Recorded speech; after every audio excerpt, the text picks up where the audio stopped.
All right, well, I feel like this Toys of Yesteryear was a long one coming. I think I've already introduced you guys to this one before, but I'm gonna reintroduce it. Oh god, my face. The Swan Crystal. So, oh god, you can. Oh my lord. But yeah, these were actually really nice, right? So the original Swans released in 1999, and then the Swan Color released a year later in 2000. These released, as you can see, in 2002. They officially got discontinued in 2003. So, what is so special about this Swan Crystal? Well, I've already modified it for the IPS display, and I kind of want another one, but you know, getting them is a hassle in and of itself. So, I'm just going to go into the brief history of this console for a second, right?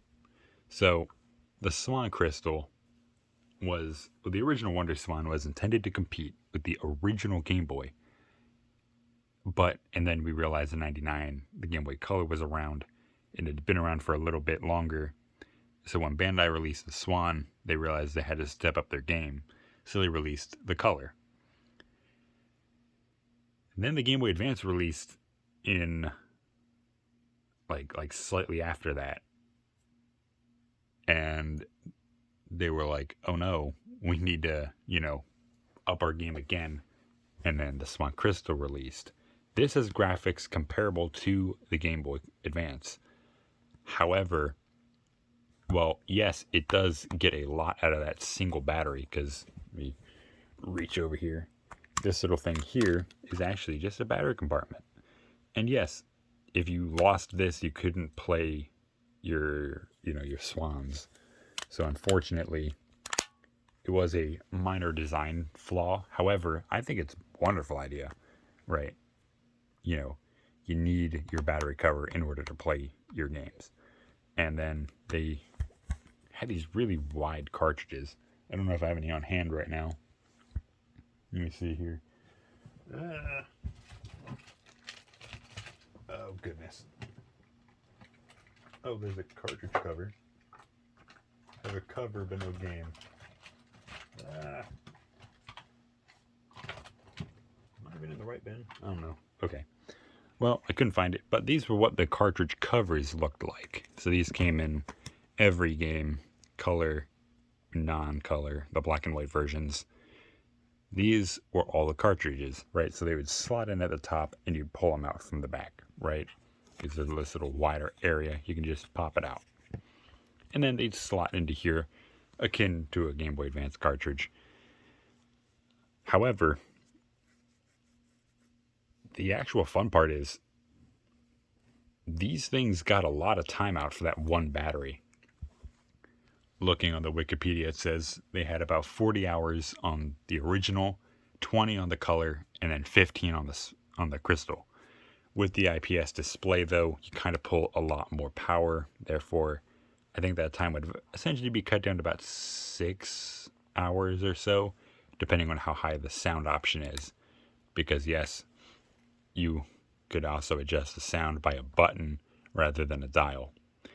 So, the Swan itself was a great idea and concept, right? You could play it with these buttons here as a directional pad, and then you had your A and B buttons, and then you had extras at the top.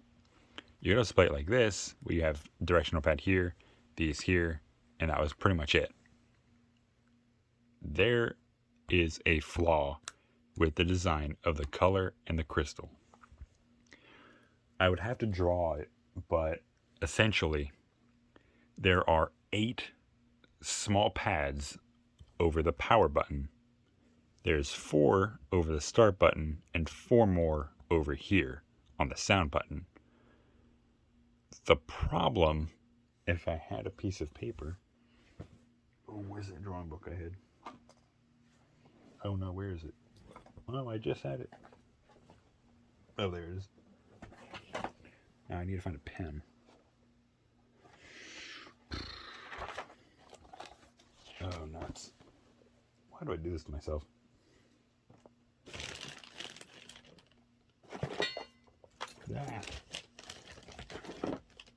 come on. I had like 100 of these things. Alright, hang on. Moving pack. Oh, jeez. Oh, wait. Why am I'm so stupid. There's one right here. This whole time. Alright, I'm using the super cool boy pen here. So, I'm going to quickly draw this out on how each of these grids looked. Because how they were designed was fundamentally flawed from the start, which I think kind of helped in its unfortunate downfall. So I'm only going to draw one thing for the... Oh god, it's terrible. So... Okay, so here we are. God, my handwriting is terrible. Okay. So, how they looked, right, is the start button has 4 golden pins, or little pads, at the corners. The power has 8 pads. If I'm not mistaken, I think that's right. It might be the other way around. I can't remember, though. But they assessed that, like, you know, theys and everybody and people assessed that these were actually intended to be buttons. And then the sound, actually, I think this is reverse. I think power was this, and then start and sound were the larger pins. No, I think, no? Geez, I can't remember. But the start and the power buttons were assessed to actually be, this one was weird because, actually, I should not have labeled them. But one of these was actually assumed to be a slider option because you had all these pads and you'd probably just sit one on and you could be able to adjust it like that. Same thing with the start and sound buttons is you would connect a button to these parts here and here, and you could essentially just click it like, a little standard button, obviously. However, that never happened. So people have actually gone ahead, and I'm pretty sure on things like Buy and, many other places you can buy electronic components from, you can buy small buttons to assist in these buttons being pushed. If I had my game cartridge, I could show you a quick run of it. Actually,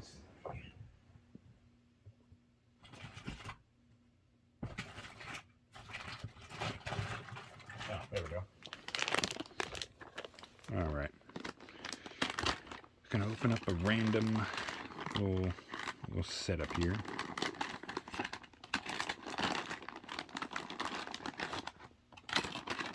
Oh, where's the good one?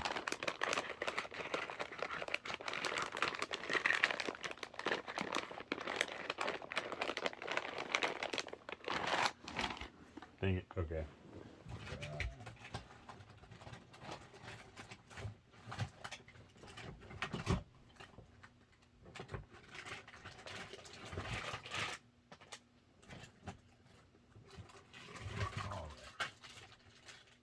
Nope, wrong one.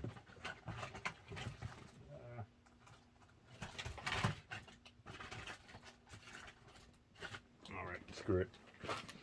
I'm gonna pop in this one. So, I have this that I'm just gonna use for demonstration's sake. So, I'm gonna pop in one of my batteries. Hopefully this one works.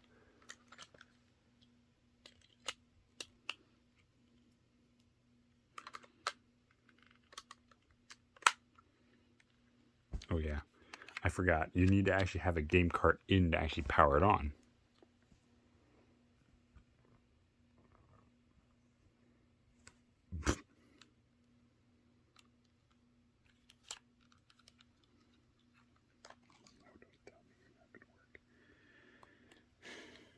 Don't tell me I need a real battery to make this thing work, because that would suck.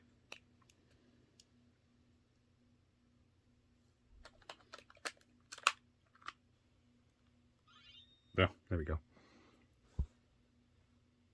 So, as you can see, it's actually black and white, because And you'll see here, that's actually a status bar, which is really nice.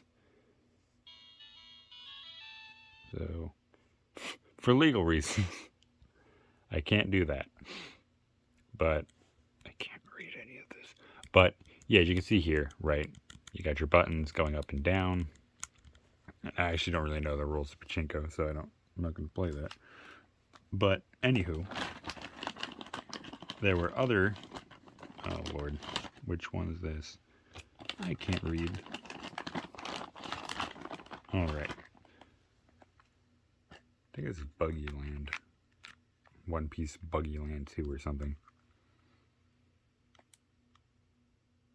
So these.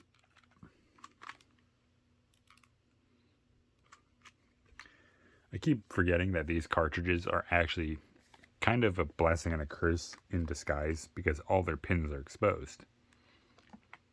As you can see here. This one's not wanting to work with me.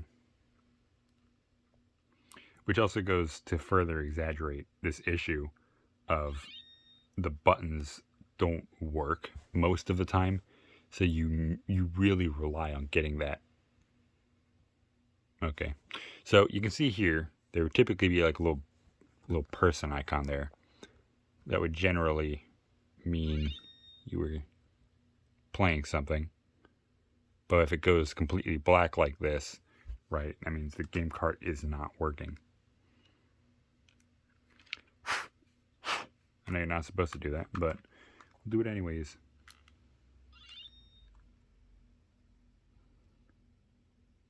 Yeah, see?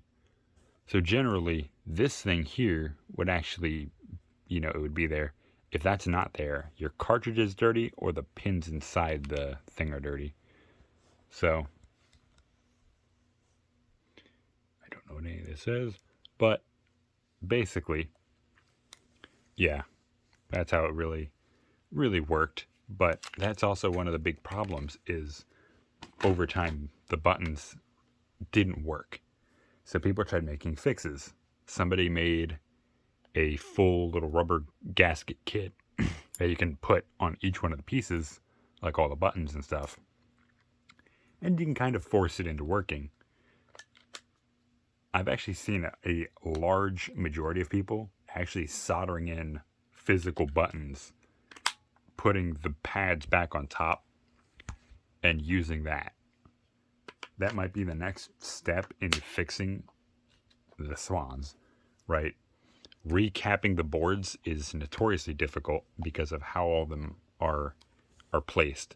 So if this is the cartridge slot, I'm pretty sure there's like one here, one way up here, and then another one's like somewhere else over here or down here or something. But they are notoriously difficult to replace because they're large surface mount things. And obviously I know one of them is really close to the cartridge connector. So it makes it just difficult, right? And then like all that stuff is just making it a lot more difficult to fix these things.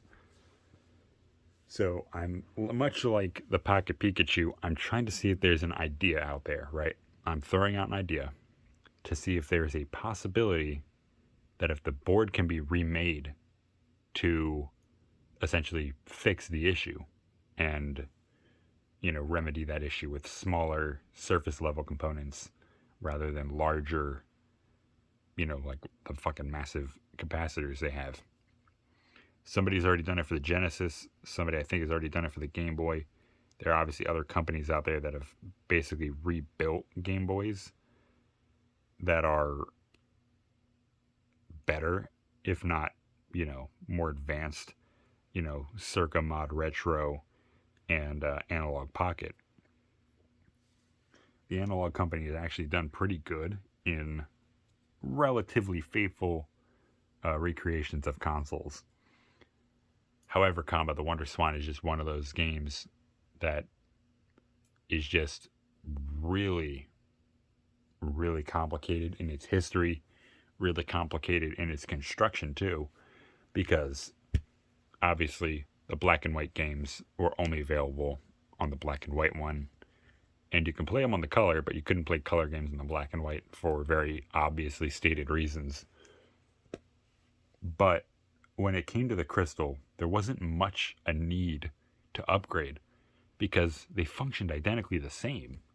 The Swan crystal and Swan color really didn't. There was no major. What was it?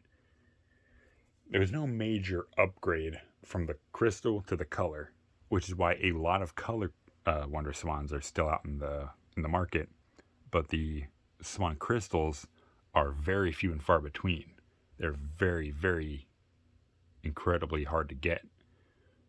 I mean, unless you're looking through Buy, eBay, or Mercari, because they've just opened up a Japan section in the Mercari app.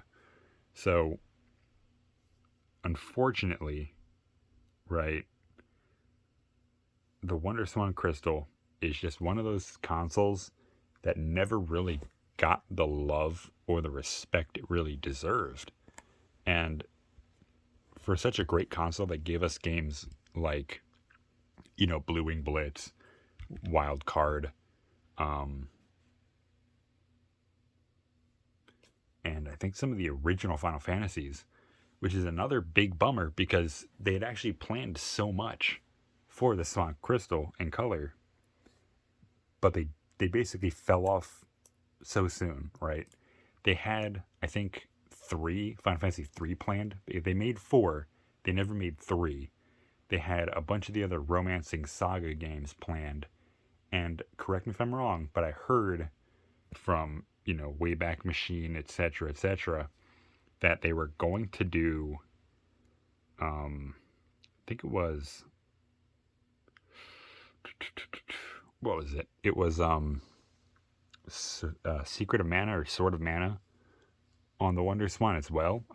Don't quote me on that, right? This is what I read, is there were so many plans to put things on the Swan Crystal, but they never really came out, right? Because looking at it, in reality, you have a directional pad, you have, A, B, X, Y, and then you have your L and R, and you got your start button. It's all you really need in order to emulate really most of the consoles of that generation, right? So, like, obviously, NES, SNES, Genesis, right? You could do Genesis technically because you have, your directional pad, your buttons, and then your start button. Really all you need. And I know there are people out there like Flashmaster that make flash cartridges, which is actually why I'm going to keep one of these cartridge covers and hope that it fits. I don't know if it does, but I want to actually get one and keep my whole collection on me at basically any time I want. Preserving these games is another big piece because there's 2 out there right now, technically 3, that are very hard to get your hands on. One is Judgment Silver Sword, the other one's Dicing Knight, and the third one is actually really weird, like in between kind of. So the same person who made Judgment Silver Sword actually made Cardinal Sin, another game, basically just a challenge mode for Judgment Silver Sword, right? It was basically just more like a little, I guess you call it like a little time trial where you could go through 7 different missions or however many missions and you had to complete them. And obviously at the end you'd get a grade and then you'd be kicked back to the main menu. The Steam version has that. The original version released on the Swan only had, I think, just Judgment Silver Sword. The guy released it, Cardinal Sin, later, but you had to put it on a Wonder Witch development cart to play it, right? So what I want to know is, because there were so many different versions of it that were released that were just like bug fixes, I want to see if it is possible to get Cardinal Sin and just put it on like a flash cartridge and play it. But I don't know how likely that would be. But that is another fun thing that I want to actually look into more and more is, how much is there if people are willing to do this, and if Bandai, they're probably not could potentially re-up it as like one of the mini consoles or something, to celebrate it, right? Because I never had one because obviously I grew up in the States. But looking at it, playing with it now, I really kind of feel like this whole thing was underrated, right? There are a lot of accessories. When I get more accessories for it, I'll make a Swan accessories video. But for now, I guess that's really just it because, the Swan has a lot of fucking history to it, but so much of it was lost just due to not being popular. So, that being said, I guess that's just it for now because, unfortunately, this little thing's kind of had its time and then unfortunately kind of failed. But I still love it no matter what. That's why it's kind of permanently grown to be one of the game consoles I still keep. Even with a Switch and a 3DS XL and the Analog Pocket, I still keep that because nothing really beats playing the games on the original hardware sometimes. And I like that. It's fun. Only one day until I get a Neo Geo Pocket or a Game Gear flash cart or the adapters for the analog. But yeah, with that being said, that's it for now. I'll make more videos on the Swan as I get new stuff for it. See you guys in the next one.